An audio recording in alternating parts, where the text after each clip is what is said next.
Нема кривична одговорност за хеликоптерската несреќа кај Катлановско блаце, во која загина 11 македонски мировници. Јавниот обвинител Љупчо Шврговски денес истакна дека во извештајот на британскиот експерт Едвард Пули дадени се јасни и недвосмислени одговори за причината на хеликоптерската несреќа. До неа дошло поради необученост на пилотите да управуваат со новата опрема во хеликоптерот, односно сандел инструментот за инструментално водење на леталото. Единствена причина која што довела до пад на хеликоптерот е губење на контрола на екипажот во сложени временски услови, поради што се случи трагичниот настан.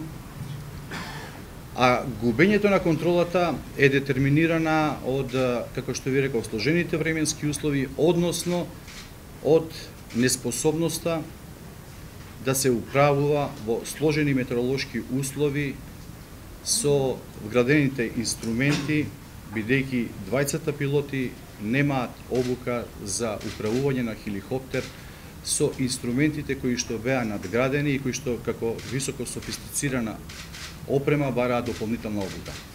Членовите на семејствата на загинатите мировници незадоволни од одлуката на обвинителството. Велат кривична одговорност мора некој да понесе. Вистината ќе ја бараат до крај, како и оние кои треба да одговараат за несреќата. Зашто нису обучили пилот? Тоа е едно. Друго, не е тачно. Не е тачно да е необученост.